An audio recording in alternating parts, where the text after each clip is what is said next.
വിധി വന്നാലിവിടം വിട്ട് പോകേണ്ടോരല്ലേ നമ്മൾ, ഉടയോന്റെ തിരുസന്നിധിയിൽ ചെല്ലേണ്ടോരല്ലേ.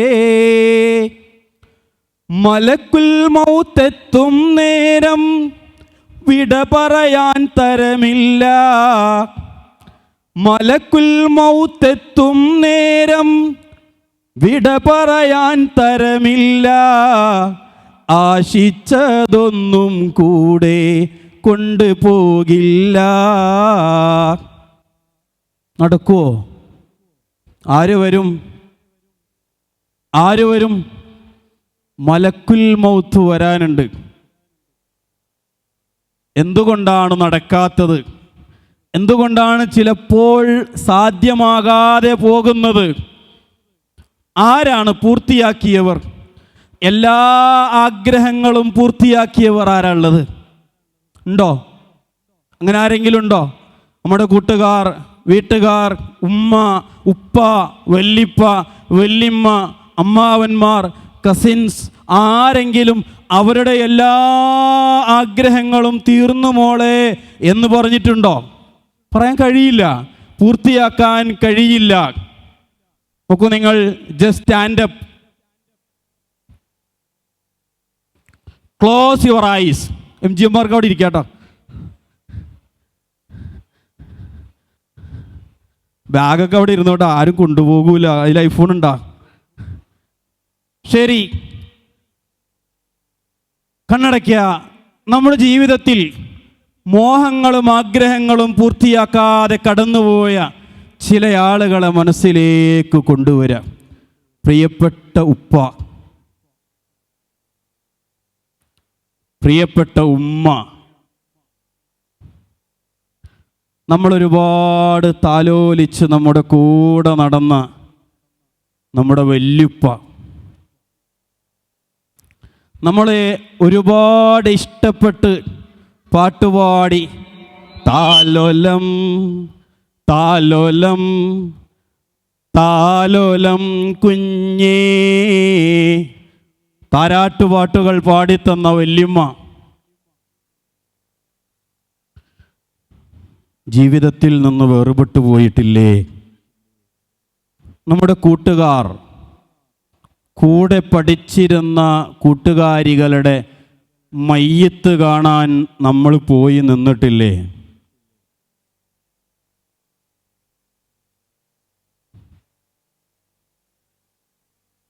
നമ്മുടെ നാട്ടിലെ നമ്മളെക്കാൾ ചെറിയ പ്രായത്തിലുള്ള നമ്മുടെ വീട്ടിലെ കുടുംബക്കാരുടെ അല്ലെങ്കിൽ മക്കളുടെ അരികിൽ അവരുടെ മയ്യത്ത് നമസ്കരിക്കാൻ വേണ്ടി അല്ലാഹു അക്ബർ എന്ന് പറഞ്ഞ് നമ്മൾ കൈകെട്ടിയിട്ടില്ലേ?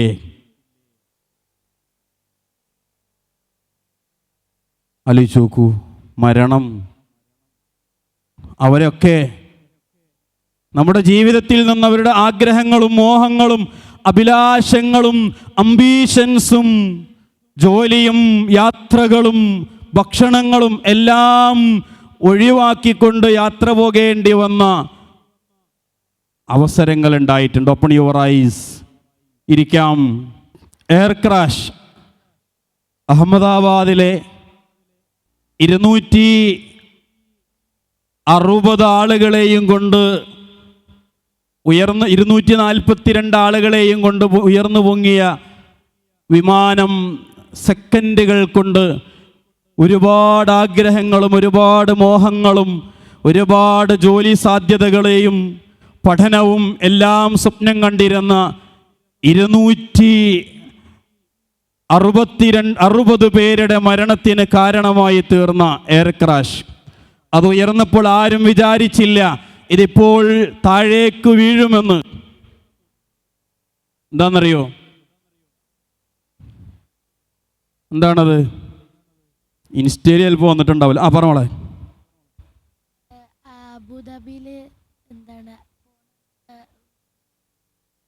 അതെ, നമ്മുടെ രാജ്യത്ത് ഈ തൊട്ട് കഴിഞ്ഞ മാസത്തിൽ നടന്ന ഒരു ബസ് ആക്സിഡൻ്റാണ്. ആ ബസ് പൂർണ്ണമായും കത്തി നശിച്ചു. അതിന് കാരണമായി തീർന്ന ഒരു വാഹനം ഏതാണെന്ന് പറയാൻ കഴിയുമോ ആർക്കെങ്കിലും? ആ ലോഡ് ഫ്രൈസൊക്കെ കണ്ടപ്പോൾ എന്തൊരു ആഗ്രഹമായിരുന്നു അല്ലേ? ആർക്കെങ്കിലും പറയാൻ കഴിയുമോ എന്തായിരുന്നു ഈ ബസ് കത്തിയതിൻ്റെ കാരണം? ഒരു ടൂ വീലറായിരുന്നു. ഒരു ടൂ വീലർ വളരെ വേഗത്തിൽ വന്ന് ബസ്സിലിടിക്കുകയും ബസ്സിന് താഴേക്ക് പോവുകയും ആ ബസ്സിലുണ്ടായിരുന്ന 19 പേരെയും ബാംഗ്ലൂരിൽ നിന്ന് ഹൈദരാബാദിലേക്ക് യാത്ര തിരിച്ച ജോലിയും കുടുംബവും വീടും നാടുമൊക്കെ സ്വപ്നങ്ങൾ കണ്ടിരുന്ന ആളുകളുടെ പെട്ടെന്നുള്ള ഒരു മടങ്ങിപ്പോക്കാണ്. അതാണ് മലക്കുൽ മൗത്തെത്തും നേരം വിട പറയാൻ തരമില്ല, ആശിച്ചതൊന്നും കൂടെ കൊണ്ടുപോകില്ല. നമ്മൾ ഏറ്റവും ആഗ്രഹിക്കുന്ന ആശിക്കുന്ന പലതുണ്ടാവും, കൂടെ കൊണ്ടുപോകാൻ പോലും കഴിയാത്ത അത്ര പെട്ടെന്ന് നമ്മുടെ ജീവിതത്തിലേക്ക് മരണം കടന്നു വരും. അത് ചിലപ്പോൾ ഭീകരമായൊരു ശബ്ദത്തോടു കൂടിയായിരിക്കാം.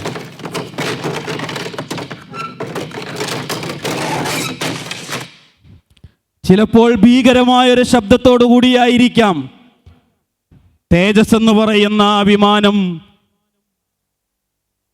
സൈനിക വിമാനം ഭൂമിയിലേക്ക് തകർന്നു വീണത്.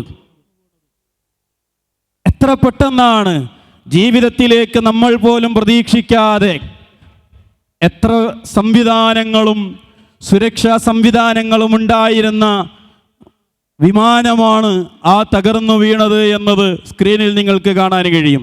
വിശദീകരിക്കാനുള്ള സമയം കുറഞ്ഞതുകൊണ്ടാണ് പെട്ടെന്ന് കടന്നു പോകുന്നത്.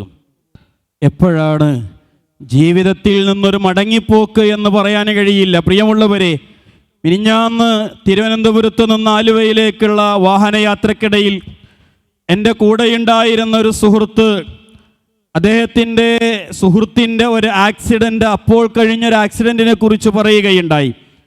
ആ ആക്സിഡൻറ്റിൽ ഒരു ബുള്ളറ്റ് ഒരു പോളോ കാറിൽ വന്ന് ഇടിക്കുകയും കാറിലുണ്ടായിരുന്ന സുഹൃത്തിന് പരിക്ക് പറ്റുകയും ബുള്ളറ്റിലുണ്ടായിരുന്ന 2 പേർ താഴെ വീഴുകയും ചെയ്തു.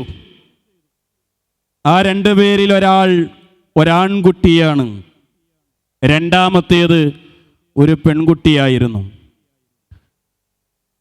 2 പേർക്കും കാര്യമായ പരിക്കുകൾ പറ്റി.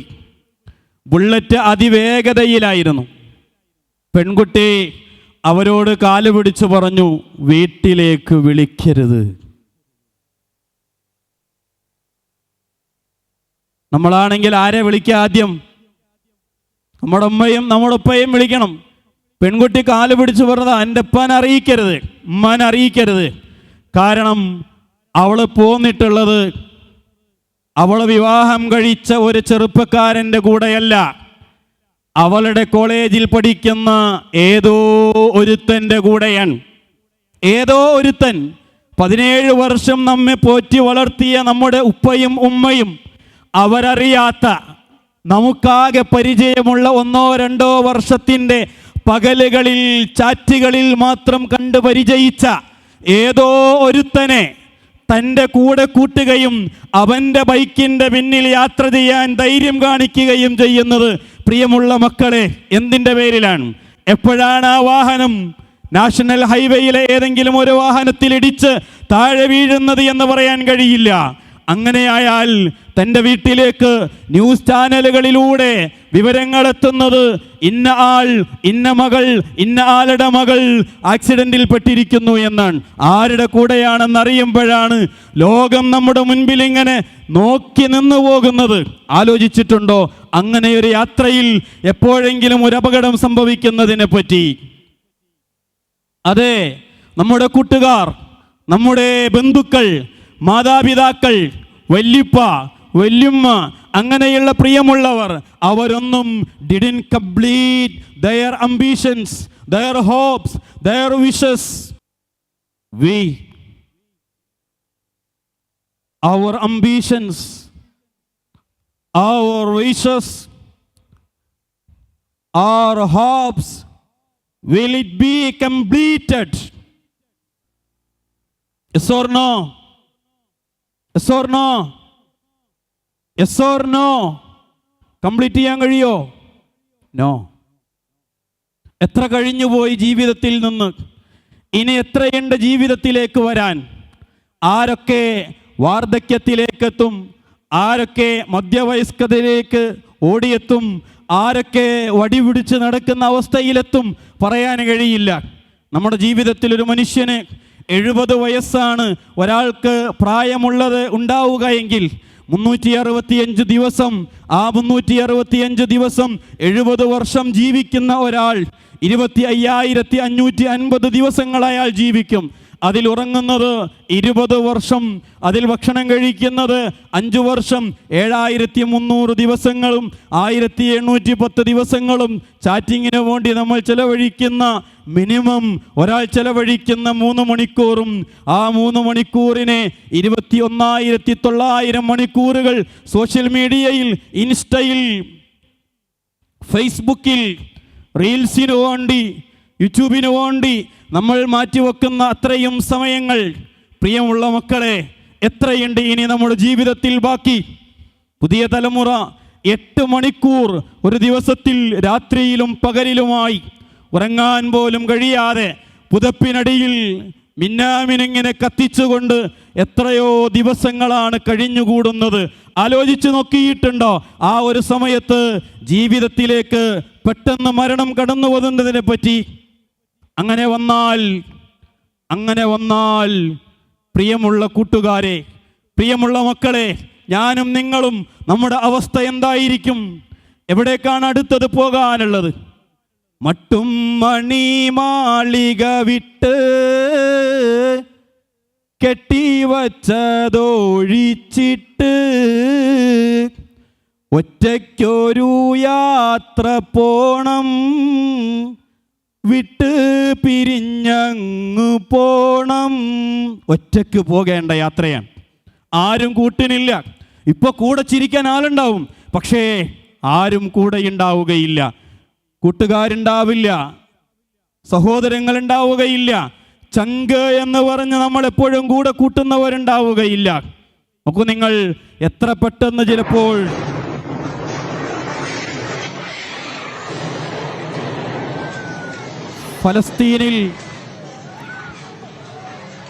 ഫലസ്തീനിൽ കളിച്ചുകൊണ്ടിരിക്കുന്ന കുട്ടികൾക്കിടയിലേക്ക് ഫലസ്തീനിലെ മക്കൾ എത്ര പെട്ടെന്നാണ് ലൈവായി പലപ്പോഴും നമ്മൾ കാണുകയാണ് മരണം ജീവിതത്തിലേക്ക് കടന്നു വരുന്നത്. അങ്ങനെ എങ്ങാനും നമ്മുടെ ജീവിതത്തിലേക്ക് മരണം കടന്നു വന്നാൽ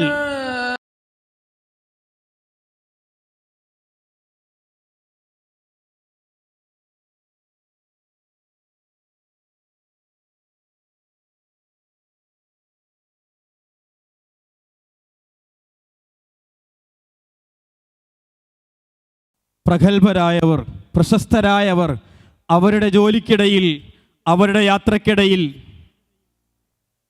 മലക്കുൽ മൗത്ത് വന്നാൽ ആരോടും യാത്ര പറയാൻ കഴിയാതെ, കൂടെയൊന്നും കരുതാതെ ഒറ്റക്ക് പോകേണ്ടി വരുന്ന ഒരു ദിവസത്തെക്കുറിച്ച് നമ്മൾ ആലോചിച്ചിട്ടുണ്ടോ? എങ്കിൽ നമുക്കുള്ള വീടാണത്. ഖബർ എന്ന വീട്, ബൈത്തുദ്ദൂദ്, പുഴുക്കളുടെ കേന്ദ്രം. അന ബൈത്തുത്തുറാബ്, നമ്മുടെ വീട്ടിലെ 2-3 പില്ലോകൾ കൂടെ എടുക്കാൻ കഴിയില്ല, ബ്ലാങ്കറ്റുകൾ കൂടെയില്ല. മണ്ണിലേക്കാണ് ഏറ്റവും പ്രിയപ്പെട്ടവർ നമ്മളെ കൊണ്ടുപോയി വെക്കുന്നത്. ആ മണ്ണിലേക്ക് പോകുമ്പോൾ എൻ്റെ പ്രിയമുള്ള മക്കളെ, തൊട്ടടുത്തതെന്തായിരിക്കും? പിന്നെ ആരാണ് നമ്മൾ? ഫേമസ് ആയിരുന്നവർ, പ്രഗത്ഭരായിരുന്നവർ, ടീച്ചേഴ്സായിരുന്നവർ, ഡോക്ടേഴ്സായിരുന്നവർ, എഞ്ചിനീയർമാരായിരുന്നവർ, പൈലറ്റുമാരായിരുന്നവർ, പ്രധാനമന്ത്രിമാരും മുഖ്യമന്ത്രിമാരും ലോകം ഭരിച്ച നേതാക്കളും അതുപോലെ തന്നെ സ്പോർട്സ്മാൻമാരും അത്ലറ്റുകളും ഒക്കെയായിരുന്നവർ ആരായിത്തീരും? നമ്മൾ കോസ്മെറ്റിക്സ് ഉപയോഗിച്ച് നമ്മുടെ ശരീരത്തെ ഒരുപാട് ഭംഗി കൂട്ടി, പക്ഷേ അവസാനം നമുക്കെത്തിപ്പെടാനുള്ള ഒരവസരം എന്ന് പറയുന്നത് ഇവിടെയാണ്. ദെൻ എന്താണ് ഇനി ഉണ്ടാവുക? ഇനി എന്താണ് നമ്മുടെ ജീവിതത്തിലേക്ക് നമ്മൾ ആലോചിച്ച് നോക്കുക. അപ്പോൾ ആ ഒരാലോചനയ്ക്കിടയിൽ നമ്മൾ ഓർക്കേണ്ടത്, നമ്മെ ഏറ്റവും അധികം ഇഷ്ടപ്പെടുന്നത് ആരായിരിക്കും? ഉമ്മയും ഉപ്പയും. ആരാണ്? അല്ലാഹു. Very good answer. ആരാണ് നമ്മളെ ഏറ്റവും അധികം ഇഷ്ടപ്പെടുന്നത്? ആരാ? പേര് പുറത്തു പറയാൻ പറ്റാത്ത ആൾക്കാരാണോ? അല്ല, പറയൂ. ആരാ? അല്ലാഹു. കാരണം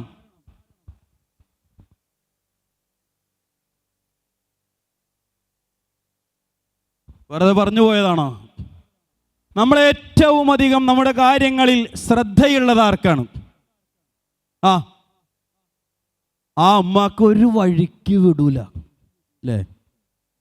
അങ്ങോട്ട് തിരിയാൻ പാടില്ല, ഇങ്ങോട്ട് തിരിയാൻ പാടില്ല. ചൂലെടുത്താ പറയും നീ ഇപ്പം തന്നെ ചൂലെടുത്തേന്ന് ചോദിക്കും. അപ്പോൾ ചൂല് വച്ചാ പറയും നീ എന്താ അടിച്ചു വാരാത്തേന്ന് ചോദിക്കും. അടുക്കളയിൽ എന്നാ പറയും നീ എന്താ അടുക്കളയിൽ എന്ന് ചോദിക്കും അല്ലേ?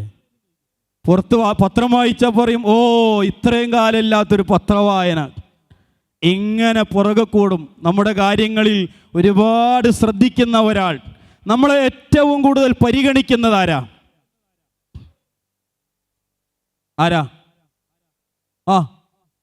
അല്ലാഹു.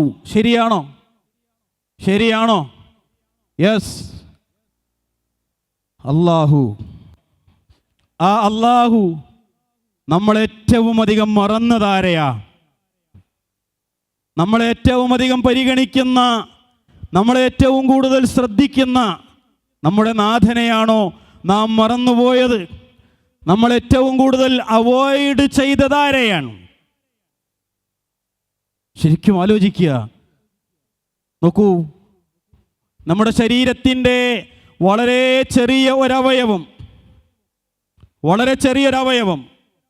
ആ അവയവത്തിൻ്റെ വളരെ ചെറിയ ഒരു പാർട്സാണ് കൺപോളകൾ എന്ന് പറയുന്നത്. എന്തിനാണ് കൺപോളകൾ? കണ്ണുകളെ മൂടുകയും സംരക്ഷിക്കുകയും ചെയ്യുന്ന ചർമ്മത്തിൻ്റെ നേർത്ത ഒരു മടക്ക്, കണ്ണ് തുറക്കുന്നതിന് സഹായിക്കുന്ന ലെവേറ്റർ പാൽപെബ്രെ സുപ്പീരിയോറിസ് പേശി,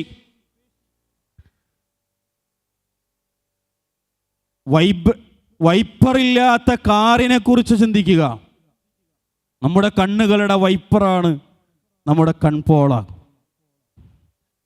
ഇത്ര സൂക്ഷ്മമായ കൺപോളയെ സൃഷ്ടിക്കുകയും നമ്മുടെ കണ്ണിൽ അത് ഫിറ്റ് ചെയ്യുകയും അതിനെ നമ്മളറിയാതെ ഇടയ്ക്കിടെ ആ കണ്ണുകളെ വൃത്തിയാക്കിക്കൊണ്ടിരിക്കുകയും ചെയ്യാനുള്ള ഡ്യൂട്ടി ഏൽപ്പിച്ചു കൊടുത്ത് നമ്മളെ ഇത്രയധികം ശ്രദ്ധിക്കുന്ന, പരിഗണിച്ച നമ്മുടെ റബ്ബ്, നമ്മുടെ നാഥൻ, ആ റബ്ബിനെ നമ്മൾ ആലോചിച്ച് നോക്കുക. നമ്മൾ പരിഗണിച്ചിട്ടുണ്ടോ?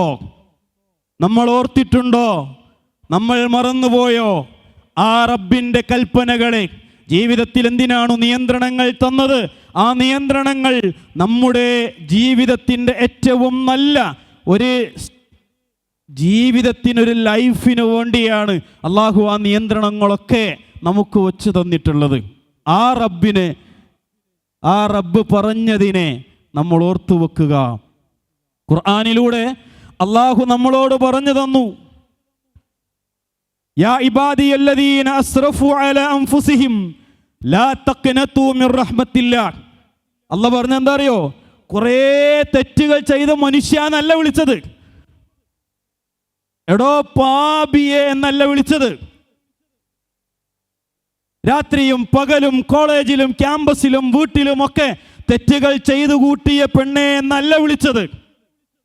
അസ്റഫു അലാ അൻഫുസിഹിം, പരിധി വിട്ടുകൊണ്ട് ഒരുപാട് ചെയ്തു പോയിട്ടില്ലേ നിങ്ങൾ? ആ ചെയ്തു പോയവരോടുള്ള പറയാൻ, ലാ തഖ്നതു മിർ റഹ്മത്തില്ലാ, അല്ലാഹുവിൻ്റെ കാരുണ്യത്തിൽ നിരാശരാകരുത് കേട്ടോ. ഇന്നഹു ഹുവൽ ഗഫൂറുർ റഹീം, അല്ലാഹ് പൊറുക്കുന്നവനാണ്. അല്ലാഹു പൊറുക്കുന്നവനാണ്. അല്ലാഹു നമുക്കൊരുക്കി വച്ചിരിക്കുന്ന ആ സ്വർഗം, അള്ളാഹിൻ്റെ റസൂല് പറയുന്നുണ്ട്, നരകത്തിൽ നിന്ന് അവസാനം പുറത്തു കിടക്കുക ഒരാൾ. ID കാർഡൊക്കെ വലിച്ചു കെട്ടിക്കൊണ്ടിരിക്കുന്ന ആളുകൾ ശ്രദ്ധിക്കുക. നരകത്തിൽ നിന്ന് അവസാനം പുറത്തു കിടക്കാൻ. പുറത്തു കടന്നപ്പോൾ അയാൾ പറഞ്ഞു, റബ്ബേ, ആ നരകത്തിൽ നിന്ന് ഞാൻ രക്ഷപ്പെട്ടല്ലോ. അപ്പോൾ അവിടെ ഒരു മരം കാണും, അങ്ങ് ദൂരെ വിശാലമായ തണലുള്ള ഒരു മരം. ആ മരം കാണുമ്പോൾ അയാൾ പറയും, റബ്ബേ, എന്നെ ഒന്ന് ആ മരത്തിൻ്റെ അടുത്തേക്ക് എത്തിക്കാമോ? അല്ല ചോദിക്കും, നീ അവിടെ എത്തിക്കഴിയുമ്പോൾ അതിലും വലുത് കാണും, ചോദിക്കോ? ഇല്ല റബ്ബേ, ചോദിക്കില്ല.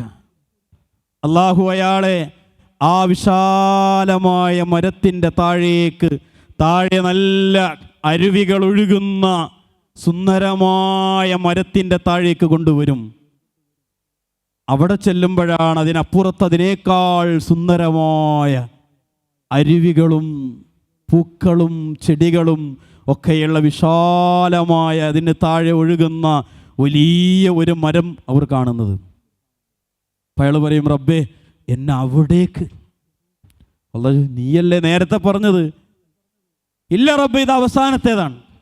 അയാൾ അവിടെ കൊണ്ടുവരും. അപ്പോഴാണ് തൊട്ടപ്പുറത്ത് അയാൾ വിശാലമായ മറ്റൊരു മരം കാണുന്നത്. അപ്പോൾ അള്ളാഹിനോട് പറയും, റബ്ബേ, എന്നെ അവിടേക്ക്. അല്ലേ, നമ്മുടെ ഭാഷയിൽ ചോദിച്ചാൽ, അല്ല ചങ്ങാതി, നിന്നോടല്ലേ പറഞ്ഞത്, നീ വേറെ ചോദിക്കൂല എന്നല്ലേ പറഞ്ഞത് അല്ലേ? അപ്പോൾ അള്ളാഹുവിനോട് പറയും, റബ്ബേ, ഇത് ലാസ്റ്റാണ്, ഇനി ചോദിക്കൂല. അപ്പോൾ അയാളെ ഒരു വലിയ ഒരു കവാടത്തിനരികിലേക്ക് അയാളെ കൊണ്ടുവരും. ആ കവാടത്തിൽ നിന്ന് സുഗന്ധം നന്നായി പുറത്തേക്ക് ഇങ്ങനെ വരും. അയാൾ അള്ളാഹുവിനോട് പറയും, റബ്ബേ, ആ സ്വർഗത്തിലേക്ക് എന്നൊന്ന് കടത്താമോ? അതിനപ്പുറം ഒന്നും ചോദിക്കൂല എന്ന് പറഞ്ഞ മനുഷ്യൻ, നരകത്തിൽ ഒരുപാട് ശിക്ഷ ഏറ്റുവാങ്ങിയ ഒരാൾ, നരകത്തിൽ നിന്ന് അവസാനം പുറത്തു കടന്നൊരു മനുഷ്യൻ സ്വർഗത്തിൻ്റെ കവാടത്തിൽ വാതിൽക്കലേക്ക് അയാൾ എത്തിക്കും. എന്നിട്ട് അയാളോട് അല്ലാഹു പറയും, നിനക്ക് ഭൂമിയിലെ ഒരു രാജാവിൻ്റെ അത്രയും അത് മതിയോ? നബി അത് പറഞ്ഞപ്പോൾ നബി ചിരിച്ചു. സഹാബത്ത് ചോദിച്ചു, എന്തിനാണ് നബിയെ താങ്കൾ ചിരിക്കുന്നത്? ഒരു രാജാവിന് കിട്ടാവുന്നതെല്ലാം മതിയോ? അപ്പൊ അയാൾ പറഞ്ഞു, അല്ലാഹുവേ, എന്നെ കളിയാക്കാണോ? അത് കേട്ടപ്പോൾ അല്ലാഹ് ചിരിച്ചു. പ്രിയമുള്ളവരെ, അല്ലാഹു പറഞ്ഞു, നിനക്കിതുപോലെ ഇതുപോലെ ഇതുപോലെ ഇതുപോലെ സ്വർഗത്തെ അയാൾക്ക് മുൻപിൽ തുറന്നു കൊടുക്കുകയാണ്. ഇന്നഹു ഹുവൽ ഗഫൂറുർ റഹീം. അത്ര കാരുണ്യവാനാണ് നമ്മുടെ നാഥൻ. ആ റബ്ബിങ്കലേക്ക് നമുക്കൊന്ന് തിരിച്ചു പോയിക്കൂടെ? Just please stand up. അവസാനിപ്പിക്കുകയാണ്. നമ്മുടെ ജീവിതത്തിൽ എപ്പോഴെങ്കിലും എവിടെ വച്ചാണ് നമ്മുടെ ജീവിതത്തിൽ നിന്ന് മരണം പിടികൂടുക എന്നറിയില്ല. ആ പിടികൂടുന്ന വേളയിൽ അള്ളാഹുവിലേക്ക് യാത്ര ചെയ്യാൻ കഴിയുന്ന തരത്തിൽ സ്വർഗത്തിൻ്റെ വഴിയിലേക്ക് പോകാൻ പ്രിയമുള്ളവരെ നമുക്ക് പോകാൻ കഴിയേണ്ടതുണ്ട്. ആ രൂപത്തിൽ നമ്മുടെ ജീവിതത്തെ തയ്യാറാക്കുക, ആ രൂപത്തിൽ നമ്മുടെ ജീവിതത്തെ ഒരുക്കിയെടുക്കുക. Just close your ice.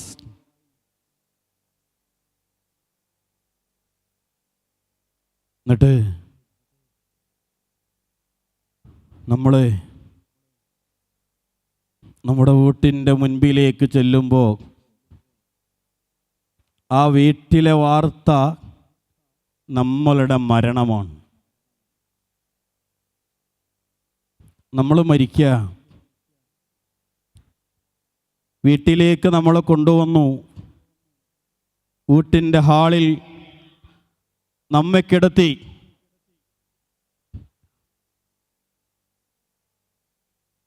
ആ സമയത്ത് നമ്മൾ ധരിച്ച ഇതേ വസ്ത്രത്തിലാണ് ഞാനും നിങ്ങളും ഉള്ളത്. കൂട്ടുകാർ വരുന്നുണ്ട് സ്കൂളിൽ നിന്ന്, പലരും കരയുന്നുണ്ട്, പലരും നല്ലത് പറയുന്നുണ്ട്. തൊട്ടപ്പുറത്ത് ഉമ്മയും ഉപ്പയും എൻ്റെ പുന്നാരമകൾ പോയതിൻ്റെ വിഷമത്തിൽ കരള് പൊട്ടി കരയുന്നുണ്ട്. അതെ, നമ്മൾ ചിലപ്പോഴൊക്കെ മറന്നുപോയാലും എൻ്റെ പ്രിയമുള്ള മക്കളെ, നമ്മുടെ ഉമ്മയും ഉപ്പയും അവർക്ക് നമ്മളെന്നും വലുതാ. നമുക്കൊരു പോറൽ പോലും സഹിക്കൂല കേട്ടോ. അതുകൊണ്ട് പിണക്കരുത് അവരെ.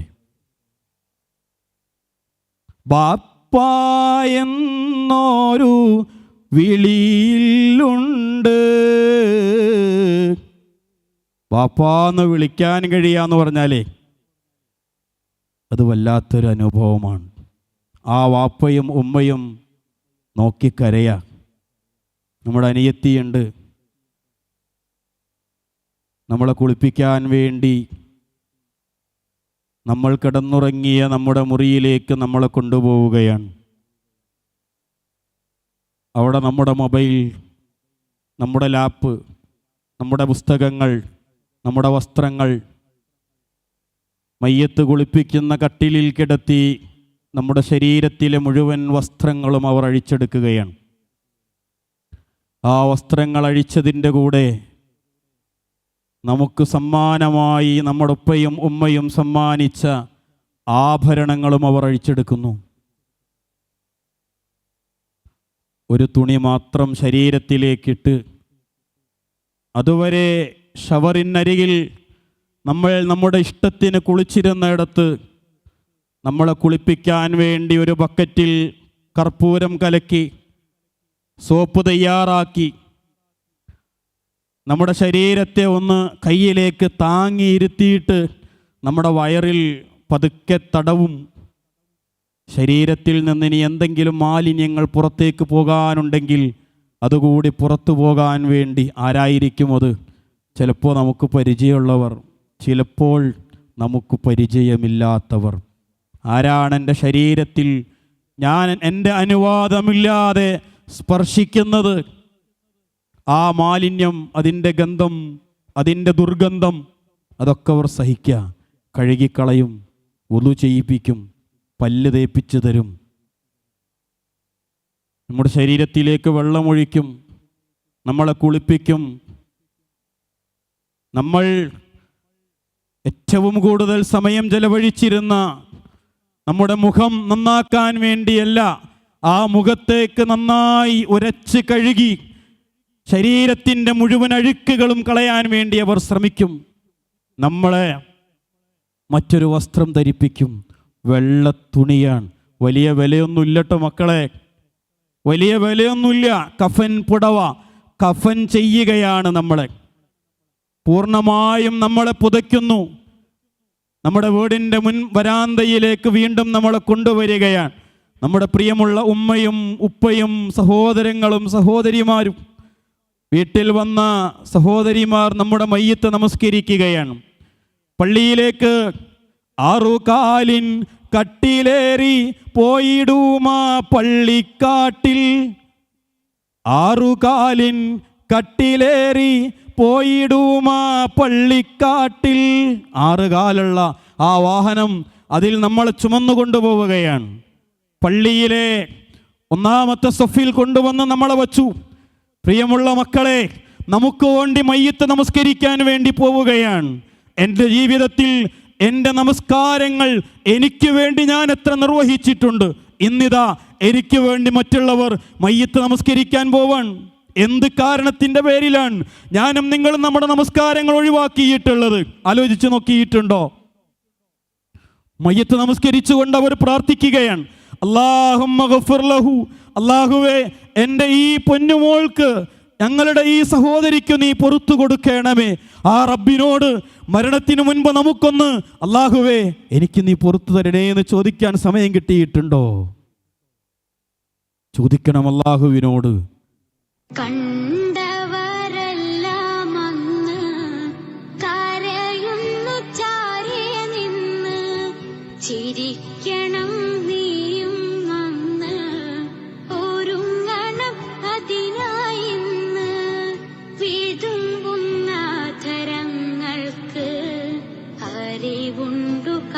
ഇത് കണ്ട് കാണാത്ത നമ്മളെ കൊണ്ടുപോകാൻ ഖബറിലേക്ക് വയ്ക്കാൻ വേണ്ടി പോവുകയാണ്.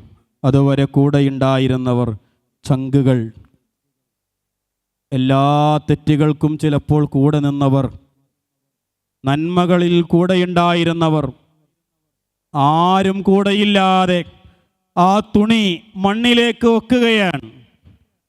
ആ ഖബറിൽ ആരാണ് നമ്മുടെ കൂട്ടിനുണ്ടാവുക? ആ ഖബറിൽ ആരാണ് നമ്മുടെ കൂടെയുണ്ടാവുക? പ്രിയമുള്ള മക്കളെ, അങ്ങനെ ഒരു ജീവിതം വരാനുണ്ട് എനിക്കും നിങ്ങൾക്കും. ഞാനും നിങ്ങളും ആ ഖബറിൽ ഒറ്റയ്ക്ക് കിടക്കുകയാണ്. നമ്മുടെ ശരീരത്തിലേക്ക് മണ്ണ് വന്ന് വീഴുന്നുണ്ട്. ആരും എന്നെ പരിഗണിക്കുന്നില്ല. ആ മണ്ണിട്ട് മൂടിയിട്ട് ഒരു ദ്വാരം പോലും ബാക്കിയാക്കാതെ, ഒരു ദ്വാരം പോലും ബാക്കിയാക്കാതെ ഞാനും നിങ്ങളും ഈ ലോകത്ത് നിന്ന് എന്നേക്കുമായി യാത്ര പറയുകയാണ്. എപ്പോഴായിരിക്കും അത്? എപ്പോഴും സംഭവിക്കാം. അതിനു മുൻപ് നമുക്കൊരു തീരുമാനമെടുക്കണം. അള്ളാഹുവിനോട് നമ്മൾ പ്രാർത്ഥിക്കുക, അള്ളാഹുവേ, എൻ്റെ ഈ ലോകവും നാളെ പരലോകവും നീ എനിക്ക് നന്നാക്കി തരണമേ. അള്ളാഹുവേ, എൻ്റെ ഇഹലോകവും എൻ്റെ പരലോകവും എനിക്ക് നന്നാക്കി തരണമേ. അറിയാതെയും അറിഞ്ഞും ഒരുപാട് തെറ്റുകളും കുറ്റങ്ങളും ജീവിതത്തിൽ ചെയ്തു പോയിട്ടുണ്ട്. പരമകാരുണ്യകനായ, എല്ലാം പൊറുക്കുന്നവനായ, എന്നെ ഏറ്റവും അധികം ശ്രദ്ധിക്കുന്ന, എന്നെ പരിഗണിക്കുന്ന എൻ്റെ നാഥൻ അള്ളാഹുവെ, നീ മാത്രമാണ് എൻ്റെ രക്ഷ. പരമകാരുണ്യകനായ നാഥ, റബ്ബനാ ആതിനാ ഫിദ്ദുനിയ ഹസനതൻ വഫിൽ ആഖിറതി ഹസനതൻ വഖിനാ അദാബന്നാർ. മനസ്സറിഞ്ഞ് നമ്മൾ പ്രാർത്ഥിക്കുക, മനസ്സറിഞ്ഞ് നമ്മൾ ചൊല്ലുക, മനസ്സറിഞ്ഞ് നമ്മൾ പ്രാർത്ഥിക്കുക, മനസ്സറിഞ്ഞ് നമ്മൾ ആ പ്രാർത്ഥനകൾ ആവർത്തിക്കുക. ജീവിതത്തിൽ നമുക്കൊരു ചേഞ്ച് സാധ്യമാണ്. Open your ice. Change is possible. Change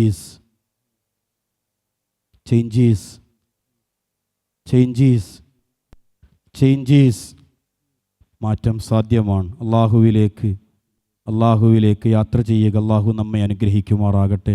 വആഖിറു ദഅ്വാനാ അൽഹംദുലില്ലാഹി റബ്ബിൽ ആലമീൻ. ഇരിക്കാം. വസ്സലാമു അലൈക്കും വറഹ്മത്തുള്ളാഹി.